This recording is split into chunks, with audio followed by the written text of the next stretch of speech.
Hello, hi everyone. कैसे आप सभी लोग? स्वागत है आपका अपने यूट्यूब चैनल पे। आज हम हिस्ट्री की श्रृंखला शुरू करने जा रहे हैं, जिसमें हम प्राचीन भारत का इतिहास, मध्यकालीन भारत का इतिहास और आधुनिक भारत का इतिहास तीनों टॉपिक कवर करेंगे। धीरे धीरे हमारी क्लासेस आगे बढ़ती रहेगी और टॉपिक्स हमारे सारे पूरे होते जाएंगे तीनों में। तो आज जो है हम शुरू करेंगे प्राचीन भारत का इतिहास। प्राचीन भारत का इतिहास, ठीक है। तो आप लोग इस सीरीज को ज़्यादा से ज़्यादा देखना। यहाँ से आपको प्रत्येक एग्जाम में क्वेश्चंस देखने को मिलेंगे। जो भी आपका वनडे एग्जाम होता है वहाँ पर आपके क्वेश्चंस इस वीडियो से देखने को जरूर मिलेंगे। तो आप अपने यूट्यूब चैनल को जरूर सब्सक्राइब कीजिए, आप हमें सपोर्ट कीजिए। हमारा एक ही मोटो है और वो ये है कि आपको अच्छे से अच्छा कंटेंट उपलब्ध करवाना, वो भी फ्री में यूट्यूब के ऊपर। तो चलिए शुरू करेंगे। आज की जो क्लास है हमारी हिस्ट्री की पहली क्लास है। आज हमारी पहली क्लास है, उसको शुरू करेंगे। ज़्यादा लंबी ये क्लासेस नहीं होगी और आप इनके नोट्स जरूर बनाना। अगर नोट्स नहीं बना सकते तो जैसे ही हमारा टॉपिक कंप्लीट होगा मैं आपको इसकी पीडीएफ भी प्रोवाइड करवा दूंगा, ठीक है। तो चलिए शुरू करते हैं आज की हमारी हिस्ट्री की पहली क्लास। तो प्राचीन भारत का इतिहास शुरू करने से पहले एक छोटी सी जानकारी हिस्ट्री के बारे में जान लेते हैं। हिस्ट्री क्या है? इतिहास एक ग्रंथ है जो हमें अतीत में हुई घटनाओं का वर्णन देता है, जो निश्चित तौर पर हुई है तथा जिनके होने के प्रमाण हैं। यानी कि अतीत में जो भी, भूतकाल में जो भी घटनाएं घटित हो चुकी है उसकी जानकारी कौन देता है? हमें इतिहास देता है, ठीक है। हिस्ट्री क्या है? एक यूनानी या ग्रीक वर्ड है, ठीक है। यूनानी शब्द है हिस्ट्री, या यूनानी को क्या बोलते हैं? ग्रीक। यूनानी या ग्रीक वर्ड है। हिस्ट्री किससे बना है? हिस्टोरियो से। हिस्टोरियो एक ग्रीक वर्ड है, उससे बना है हिस्ट्री, ठीक है। आप इसको याद रखना। और हिस्ट्री कहते किसे? इतिहास एक ऐसा ग्रंथ है जो हमें अतीत में हुई घटनाओं का वर्णन देता है या जानकारी देता है।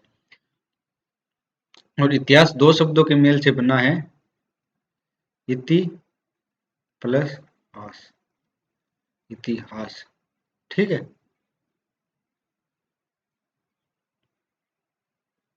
ये इम्पोर्टेंट रहेगा आप सभी बच्चों के लिए कि, और ये भी इम्पोर्टेंट है, ये दोनों पॉइंट आपके लिए इम्पोर्टेंट रहेंगे। ये एक जानकारी है कि हिस्ट्री बोलते किसको है। इतिहास के पिता, इतिहास का पिता कौन है? हेरोडोटस। ये कहाँ से है? यूनान से। और इनकी बुक का क्या नाम है? हिस्टोरिका। हिस्टोरिका से बना हिस्टोरिया, हिस्टोरिया से बना हिस्ट्री, ठीक है। तो ये दोनों इंपॉर्टेंट रहेंगे। हिस्ट्री है वो एक ग्रीक शब्द है, हिस्टोरिया से बना हुआ है। और इतिहास के पिता, फादर ऑफ हिस्ट्री, किसको बोला जाता है? हेरोडोटस, जो कि यूनान से है। इन्होंने एक बुक लिखी थी, उस बुक का नाम क्या है? हिस्टोरिका, ठीक है। आप डिट्टो ऐसे ही, ऐसे के ऐसे नोट्स अपने नोटबुक में बनाना, ठीक है। जैसे मैंने बना रखे आपके सामने, मैंने प्रेजेंट करके हैं, बिल्कुल ऐसे ही बनाने हैं आपको। शॉर्ट नोट्स हैं ये, ठीक है, एग्जाम में बहुत काम आएंगे आपके। अब है इतिहास जानने के स्रोत। हमने देखा था कि इतिहास का मतलब ही होता है एक ऐसा ग्रंथ जिससे हमें अतीत के बारे में जानकारी मिलती है। तो अतीत के बारे में जानकारी कैसे मिलेगी? उसके कुछ सोर्सेज होते हैं, उसके कुछ स्रोत होते हैं। वो सोर्सेज कौन से होते हैं? पहला होता है पुरातात्विक, एक होता है साहित्यिक, और एक होता है विदेशी यात्रियों का विवरण। पुरातात्विक स्रोत जो सोर्सेज होते हैं उसमें कौन से होते हैं? अवशेष, जैसे कोई खंडर बच गए। आपने सुना होगा हड़प्पा सभ्यता, हड़प्पा सभ्यता, उसके हमें अवशेष मिले हैं। तो उससे हड़प्पा सभ्यता को जानने के बारे में हमें, हड़प्पा सभ्यता के बारे में हमें जानकारी मिली है, ठीक है, अवशेषों से। दूसरे होते हैं अभिलेख, जैसे कि आपने सुना होगा जो चक्रवर्ती सम्राट अशोक था उसके बहुत सारे अभिलेख मिले हैं, जिससे हमें अशोक के बारे में जानकारी मिलती है। स्मारक हो गए, सिक्के हो गए, और अनेक प्रकार की मूर्तियां हो गई, जिससे हमें वहाँ की रहन सहन, वहाँ का कल्चर कैसा है, वहाँ का समाज कैसा है, वहाँ की अर्थव्यवस्था कैसी है, इन चीजों के बारे में हमें पता चलता है। ठीक है। दूसरे होते हैं साहित्यिक स्रोत या हिस्टोरिकल जो सोर्सेज होते हैं वो, यानी कि जो साहित्यिक स्रोत होते हैं वो होते हैं दो प्रकार के, एक तो धार्मिक रिलीजियन और दूसरे गैर धार्मिक यानी जो नॉन रिलीजियन। धार्मिक स्रोत जो होते हैं वो कौन से हैं? महाभारत हो गए, वेद हो गए, उपनिषद हो गए, इस तरह के जो सोर्सेज होते हैं, जो बुक थी वो थी धार्मिक सोर्सेज। ठीक है। इनसे भी हमें इतिहास के बारे में जानने को मिलता है। दूसरे गैर धार्मिक कौन से होते हैं? जैसे अर्थशास्त्र हो गया, कौटिल्य का अर्थशास्त्र हो गया, मैक्सनीज की इंडिका हो गई। जी, अर्थशास्त्र किसने लिखा था? कौटिल्य ने। यहीं पर आप नोट कर लेना, कौटिल्य, कौटिल्य। इनका दूसरा नाम क्या था? चाणक्य। ठीक है। और इंडिका किसने लिखी थी? मैक्सनीज ने।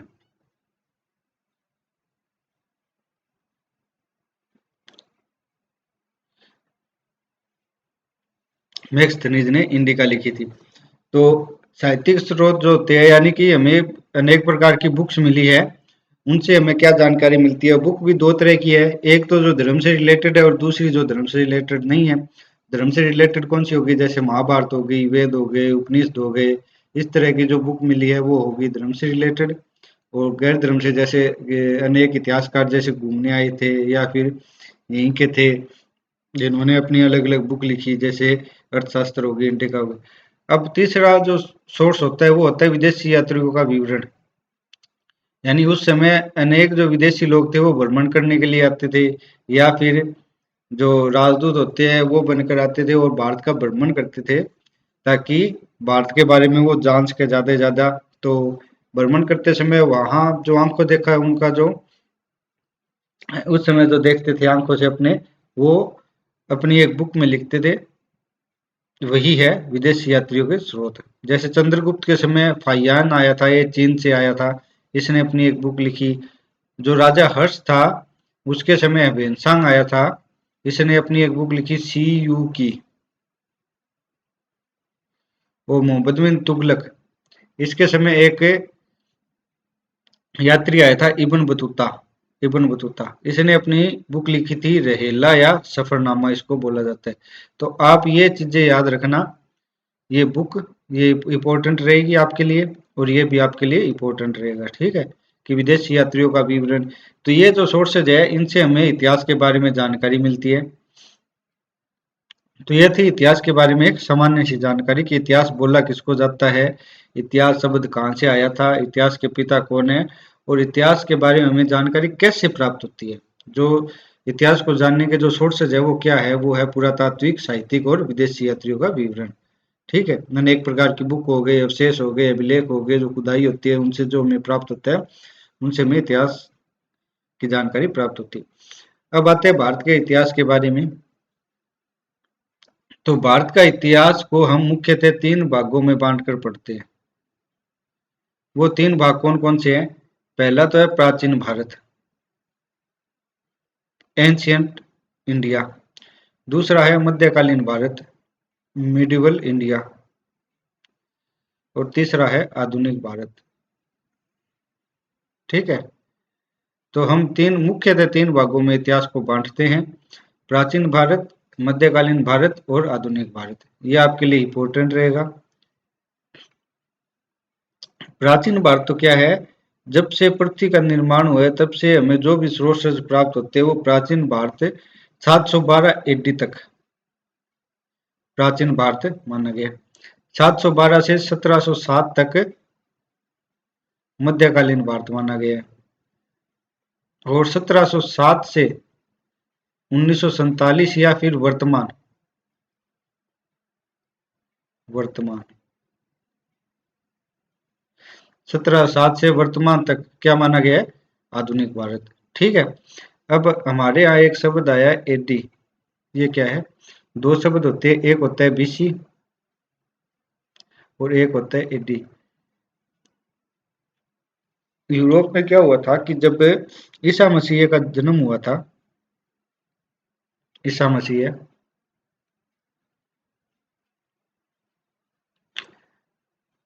तो ईसा मसीह का जो भी जीवन काल था उसको 0 माना गया। ठीक है। ईसा मसीह के जन्म से पहले जो घटनाएं हुई इनको बोलते हैं बीसी, यानी ईसा पूर्व। हिंदी में क्या कहते हैं इसको? ईसा पूर्व। ईसा पूर्व यानी ईसा मसीह के जन्म से पहले की घटनाएं ईसा पूर्व या बीसी। और एडी होता है कि ईसा मसीह के जन्म के बाद जो भी घटनाएं हुई है वो, या ईसवी सन। ईसवी सन इसको बोलते हैं ईसवी सन, ईसा पूर्व ईसवी सन, ये याद रखना, बस इतना सा यंत्र है बीसी और एडी में। ईसा मसीह का जो जीवन काल था उसको शून्य माना, क्योंकि यूरोप का पूरे विश्व में दबदबा था। तो उन्होंने अपना जो कैलेंडर जारी किया, जो आज का हमारा जो इंग्लिश कैलेंडर, अंग्रेजी कैलेंडर जो हम देखते हैं जनवरी फरवरी मार्च वाला, तो वो किन्होंने जारी किया था? अंग्रेजों ने जारी किया। तो उन्होंने वहाँ का जो प्रमुख देवता है वो कौन है? वो ईसाई लोग किसको मानते हैं? ईसा मसीह को मानते हैं। तो ईसा मसीह के जीवन काल को शून्य मानकर कैलेंडर बनाया गया, जिससे पहले की घटनाएं ईसा पूर्व और बाद की घटनाएं ईसवी सन कहलाती है। ठीक है। तो 712 एडी से 712 एडी तक का जो टाइम पीरियड है वो प्राचीन भारत का इतिहास। ठीक है। और 712 से 1707 तक पढ़ेंगे हम मध्यकालीन भारत, और 1707 तक से वर्तमान तक हम पढ़ेंगे आधुनिक भारत। यहीं पर विभाजन क्यों हुआ इसका भी एक रीजन है, और वो रीजन क्या है कि इस समय में जैसे 712 का समय हो गया, 1707 का समय हो गया, इस समय में बहुत सारी ऐसी महत्वपूर्ण घटनाएं हुई थी कि उसके बाद सब कुछ आमूलचूल परिवर्तन हो गया था भारत में। ठीक है। जैसे शासन में परिवर्तन हो गया था, वहाँ के समाज में, कल्चर में, इकोनॉमी में, हर तरह के क्षेत्र में वहाँ पर परिवर्तन होने लगा था, चेंजेस होने लगे थे। तो उस एक टाइम पीरियड को लेकर इतिहास को बांटा गया। ठीक है। वो हम आगे देखेंगे कि 712 एडी में ऐसा क्या हुआ था कि यहाँ से प्राचीन भारत खत्म हो गया, मध्यकालीन भारत शुरू हो गया। 1707 में ऐसा क्या हुआ था कि मध्यकालीन भारत खत्म होकर आधुनिक भारत शुरू हो गया था। ठीक है। तो आज हम चर्चा करेंगे प्राचीन भारत की। मध्यकालीन भारत और आधुनिक भारत की चर्चाएं आगे रहेगी, ऐसे ही क्लासेज हमारी डेली आती रहेगी। आप इस चैनल को जरूर सब्सक्राइब करें ताकि आपको ऐसी क्लासेज आपको डेली मिलती रहे। पहला है प्राचीन भारत। ठीक है।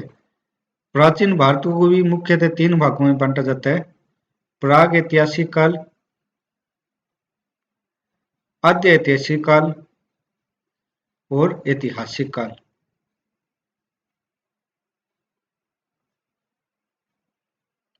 ठीक है। मुख्यतः इन 3 भागों में बांटा जाता है: प्राग ऐतिहासिक काल, आद्य ऐतिहासिक काल और ऐतिहासिक काल।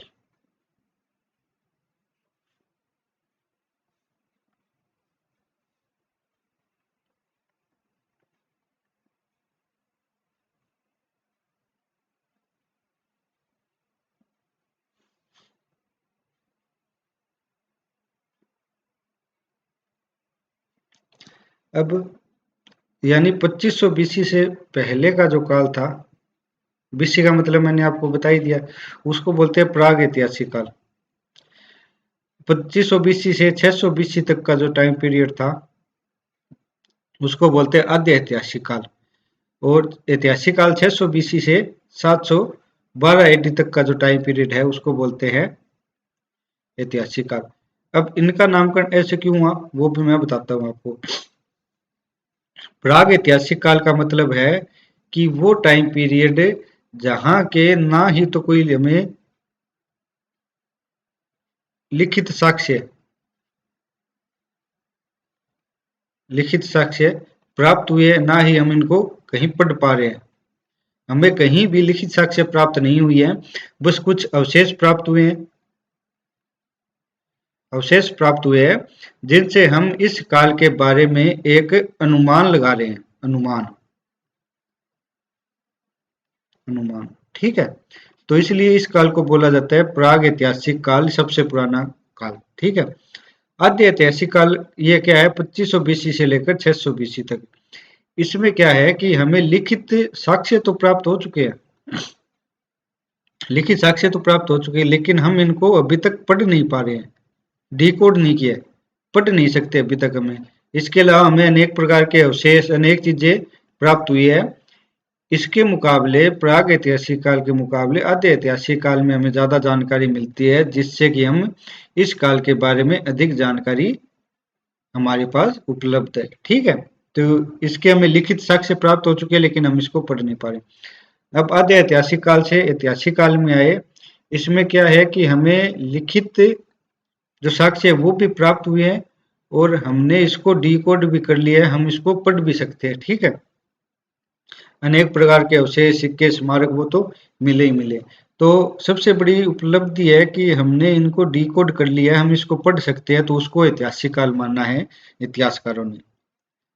तो यही मुख्य मुख्य अंतर है कि जो प्राचीन भारत का इतिहास है उसको भी 3 भागों में बांटा गया है, प्राग ऐतिहासिक काल, आद्य ऐतिहासिक काल और ऐतिहासिक काल। इन 3 भागों में क्यों बांटा है, ये मैंने आपको बता दिया कि 2500 बीसी, 2500 बीसी का टाइम पीरियड क्यों है, क्योंकि यहाँ से हड़प्पा सभ्यता की शुरुआत मानी जाती है, और हड़प्पा सभ्यता में हमें लिखित साक्ष्य प्राप्त हुए, उससे पहले के हमें लिखित साक्ष्य अभी तक मिले नहीं है। ठीक है, और 600 बीसी, ठीक है, वैदिक काल का जो टाइम पीरियड है वो, या फिर महाजनपद का टाइम पीरियड है वो शुरू होता है।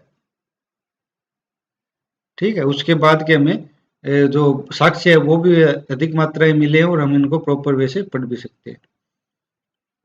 प्राग ऐतिहासिक काल, जिसके ना ही तो हमें कोई लिखित साक्ष्य प्राप्त है, कुछ अवशेष प्राप्त हुए हैं, उन अवशेषों के आधार पर हम इस काल का विभाजन करते हैं, अनुमान लगाते हैं कि उस समय का समाज कैसा था, उस समय के लोगों की अर्थव्यवस्था कैसी थी, उस समय जो हमारा कल्चर था वो कैसा था। ठीक है, तो प्राग ऐतिहासिक काल को भी 2 भागों में बांटा जाता है। पहला तो है पाषाण युग, यानी उस समय पत्थरों का उपयोग किया जाता था, पत्थर का युग था।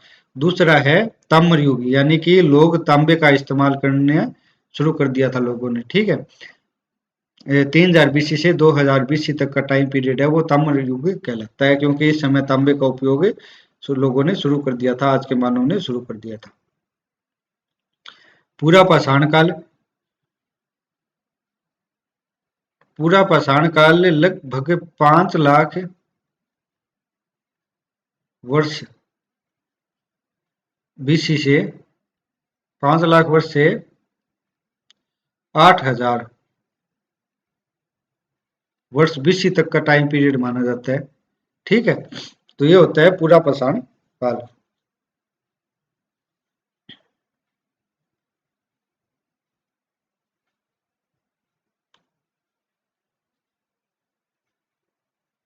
पांच लाख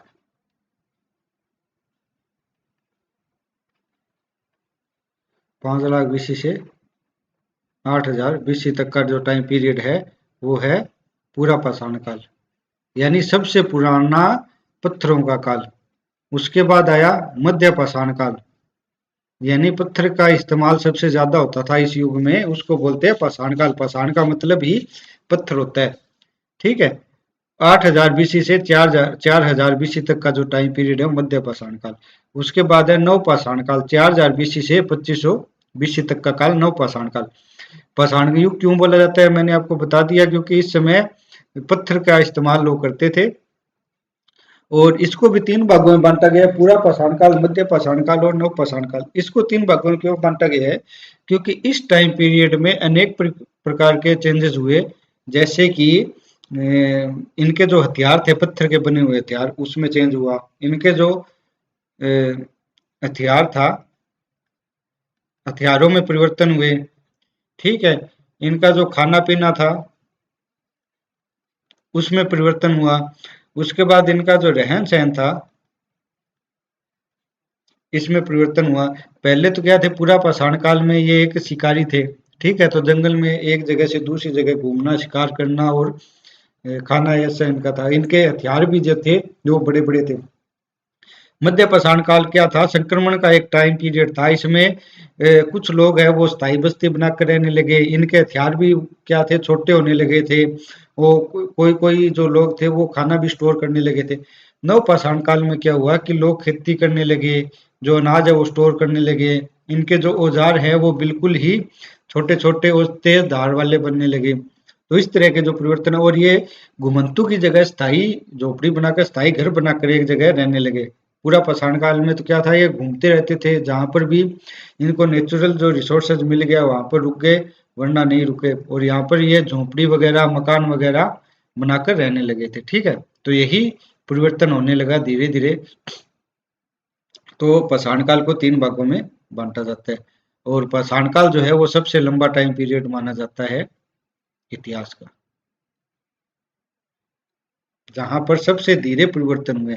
उसके बाद जैसे जैसे मानव का विकास हुआ, परिवर्तन इतने ज्यादा, इतने तेज होने लगे। आज हम शुरू करेंगे प्राचीन भारत का इतिहास। तो यह तो था इतिहास के बारे की सामान्य रूपरेखा, कि इतिहास बोलते किसको है, इतिहास को इतिहास के बारे में हमें जानकारी कैसे प्राप्त होती है, और भारतीय इतिहास है वो किस तरह का है। भारतीय इतिहास को 3 भागों में बांट कर पढ़ते हैं, प्राचीन भारत, मध्यकालीन भारत, आधुनिक भारत। ये एक इतिहास की रूपरेखा थी। हम बोले सामान्य भाषा में अगर इसको, तो क्या थी, इतिहास की रूपरेखा। ठीक है,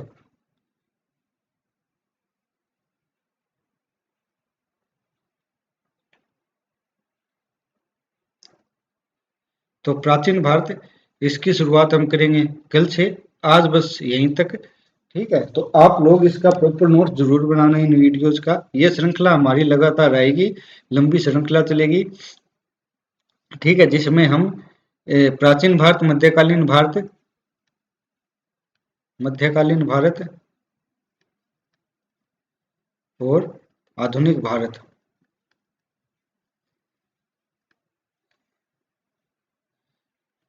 इन तीनों की क्लासेस लेंगे। तो आप लोग इस सीरीज को लास्ट तक जरूर देखिए। आज हमारी पहली क्लास थी, तो आप इस चैनल को ज़्यादा से ज़्यादा सब्सक्राइब कीजिए, ताकि हमें भी मोटिवेशन मिलता रहे और हम और भी बेहतर कंटेंट आपके लिए प्रोवाइड करा सके। ठीक है, तो मिलते हैं नेक्स्ट क्लास में।